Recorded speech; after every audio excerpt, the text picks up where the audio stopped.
एक वक्त तक इंडिया और पाकिस्तान के दरमियान क्वालिटी और कॉम्पिटिटिव क्रिकेट खेली जाती थी, जहां पाकिस्तान चाहे इंडिया से अगर जीते ना तो कम से कम मुकाबला ज़रूर करता था। लेकिन अनफॉर्चुनेटली गुज़िश्ता एक दो साल में इंडिया और पाकिस्तान के दरमियान मैच से ज़्यादा अब मिस मैच वाली सूरत हाल हो गई है, जहां इंडिया पाकिस्तान को हराता नहीं है बल्कि वन साइडेड बेबस करके सिंगल हैंडेड तरीके से मैच को साइड पे कर देता है। यानी पाकिस्तान की वो टीम जो मॉडर्न डे T20 क्रिकेट खेलने, एशिया कप खेलने पहुंची थी, वो टीम 20 ओवर में से 63 बॉल्स यानी 10.3 ओवर डॉट बॉल खेलती है। और इंडिया का वो स्पिन बॉलिंग लाइनअप जिसमें कुलदीप यादव हैं, जिसमें वरुण चक्रवर्ती हैं, अक्षर पटेल हैं, ऐसा लगता है कि पाकिस्तानी बैटर्स ने आज से पहले कभी स्पिनर्स को खेला ही नहीं है।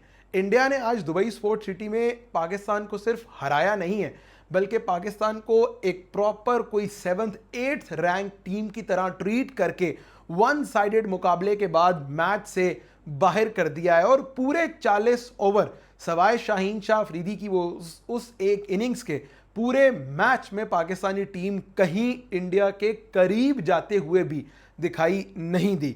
यानी मुझे हैरत इस बात की है कि बाबर आजम को आपने टीम से बाहर किया, उनकी जगह जिस प्लेयर को आप टीम में लेकर आए, अगर वो बाबर जैसी ही क्रिकेट खेल रहे हैं, उन्हीं के मॉडल पर बैटिंग कर रहे हैं, 40 of 44 balls against India, 29 of 29 balls against Oman, तो भाई फिर आप बाबर आजम को ही खिला लीजिए। यानी अगर आपने मॉडर्न डे क्रिकेट के नाम पर 40 करना है 44 बॉल्स पर, तो आप फिर उसी प्लेयर को ले आए जो कन्वेंशनल क्रिकेट खेलता था। कम से कम उसकी कवर ड्राइव पे 2-4 रील्स तो बन जाती थी भाई।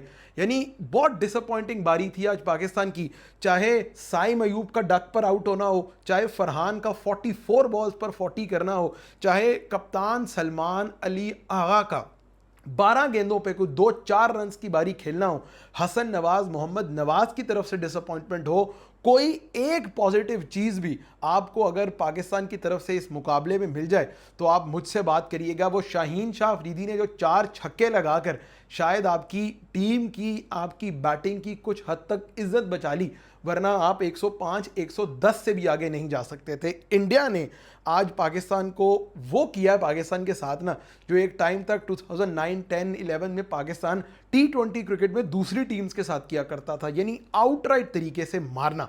इंडिया की तरफ से मैच पर बात करने से पहले बहुत ज़्यादा क्रेडिट जाता है सूर्या कुमार यादव की कैप्टनसी को। उन्होंने जिस तरह बॉलर्स को शिफ्ट किया, चाहे पांड्या से नई बॉल करवाना हो, चाहे बुमराह से 3 ओवर लगातार एक साथ करवाना हो, या फिर कुलदीप यादव, अक्षर पटेल और वरुण चक्रवर्ती को जिस बहादुरी से और जिस दिलेरी से उन्होंने मिडिल ओवर्स में यूज़ किया, बहुत ज़्यादा क्रेडिट डिजर्व करते हैं सूर्या कुमार यादव और टीम इंडिया। यानी सबसे पहले तो मेरा सवाल यह है कि आप किस जीनियस ने पाकिस्तानी टीम को यह मशवरा दिया कि आप टॉस जीतकर पहले बैटिंग करें। यानी historically Dubai is a venue which is known for due in the second innings. आप टॉस जीते हैं, 2021 T20 वर्ल्ड कप का टेम्पलेट आपके सामने है। अगर आप पहले बॉलिंग करें, आपके बॉलर्स को अर्ली ऑन एडवांटेज है, ड्यू नहीं है, आपके स्पिनर्स भी बॉल ग्रिप कर पाएंगे, आप जो है वो बेहतर बॉलिंग कर पाएंगे। फिर रन चेज में जो due will come into play, तो आपके बैटर्स के लिए एडवांटेज होगा।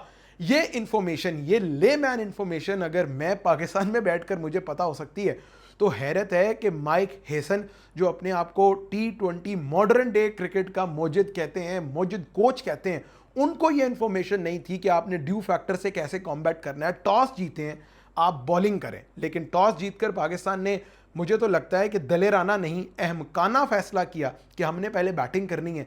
फिर जिस तरह पाकिस्तान के बैटर्स ने फीचर किया, that was abysmal and shameful to see the least. Fakhar Zaman की बैटिंग देख लें, साहिबजादा फरहान देख लें, हर बैटर, मुझे नहीं समझ आती कि पावर प्ले के अंदर डॉट बॉलिंग खेलने का क्या सवाल क्या बनता है। तो क्या बनता है कि पावर प्ले जब 6 ओवरों में टीमें, इंडिया ने भी इसी विकेट पे 6 ओवर में 60 किया ना पावर प्ले में, आप तो पावर प्ले में ऐसे डॉट बॉल्स खेल रहे हैं जैसे कभी इंटेंट आपने सिर्फ सुना ही है। यानी जुबानी कलामी आपने इंटेंट का लफ्ज़ सुना है, असल अमल दरामद आपने उस इंटेंट के लफ्ज़ पे कभी किया ही नहीं है। फिर उसके बाद जिस तरह इंडिया के बॉलर्स ने आउट क्लास किया, अक्षर पटेल ने फ़खर को जिस तरह आउट किया, साहिबजादा फरहान को तो मुझे लग रहा था कि वो जान के आउट नहीं कर रहे। उन्होंने कहा कि ये जब तक खड़ा हुआ है ये हमारी टीम के लिए ठीक है, ये जितनी डॉट बॉल्स खेल रहा है इसका हमें ही फ़ायदा हो रहा है। हसन नवाज से बड़ी एक्सपेक्टेशंस थी, मोहम्मद नवाज से बड़ी एक्सपेक्टेशंस थी, लेकिन ओवरऑल पाकिस्तान की सारी बैटिंग लाइनअप ने बहुत ज़्यादा डिसअपॉइंट किया है। और हार जाने में कोई हर्ज नहीं है, हार जीत गेम का हिस्सा है, लेकिन अगर आप एफर्ट पुट किए बगैर हार रहे हैं, अगर आप 20 ओवर में सिर्फ 127 लगाकर हार रहे हैं, तो यार ये कहाँ की T20 क्रिकेट है। यानी जिस तरह इंडियन कमेंटेटर संजय मंजेकर और बाकी रवि शास्त्री हर बंदा कह रहा है कि there is a method to madness, hit out करना है तो उसका भी एक तरीका है। इतनी अच्छी बॉलिंग अगर हो रही है, विकेट टू विकेट बॉलिंग हो रही है, एक्यूरेट बॉलिंग हो रही है, तो you got to play the ball on the merit. खैर इंडिया ने 127 पे रोका पाकिस्तान को, और उसके बाद जो अभिषेक शर्मा ने बारी खेली है, that is the one two watch out for generations. वो इस तरह का टैलेंट है जो आपको आम क्रिकेट में नहीं मिलता। जिस तरह उनका स्ट्रोक प्ले था, चाहे वो शाहीन के अगेंस्ट हो, चाहे वो साइम के अगेंस्ट हो, चाहे वो बाकी अबरार के अगेंस्ट हो, उन्होंने बताया कि भाई वो परवाह नहीं करते ओकेजन की, वो परवाह नहीं करते बॉलर की, जो उनकी नेचुरल क्रिकेट है वो वही खेलते आ रहे हैं और वो वही नेचुरल क्रिकेट खेलते रहेंगे। Same goes for Tilak Varma, same goes for Shubman Gill, same goes for the captain Surya Kumar Yadav.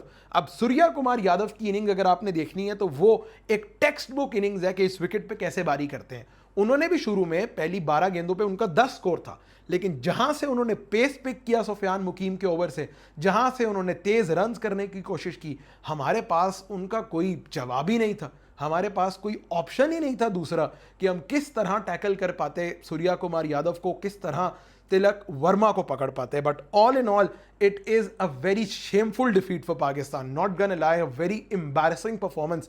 जहां मुकाबला किए बगैर पाकिस्तान की टीम मुकाबले से बाहर हुई है, वहीं पाकिस्तान क्रिकेट फैंस यही सवाल करेंगे अब कि भाई अगर यही परफॉर्मेंस दिखानी थी, इंटेंट के नाम पर यही करना था, तो जिन प्लेयर्स को आपने बाहर किया उनको आखिर बाहर करने की ज़रूरत क्या थी। But well played team India.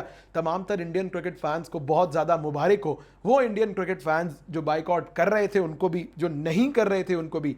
Team India without a shade of doubt played exceptionally well, और वो तमाम तर क्रेडिट डिजर्व करते हैं पांड्या, जसप्रीत बुमराह, सूर्या कुमार यादव, कुलदीप यादव, अक्षर पटेल, सब बॉलर्स ने they have got their job in. और जिस तरह उन्होंने पाकिस्तान को दबोचा है, यानी जिस तरह गर्दन से पकड़ के दबोचे हैं, बिल्कुल उन्होंने उस तरह पाकिस्तानी बैटिंग लाइनअप को दबोचा है। And hands down this has been one of the best bowling performances जो आपने इस एशिया कप में देखी है, या शायद आपने एशिया कप की हिस्ट्री में देखी है, कि इतने कमांड, कंट्रोल और इतने प्यार से कोई मक्खन में छुरी जो है वो किस तरह घूमता है, वो आपने इंडिया की बॉलिंग परफॉर्मेंस देखी। Without a doubt team India played exceptional cricket, इसे तो हमें मानना होगा।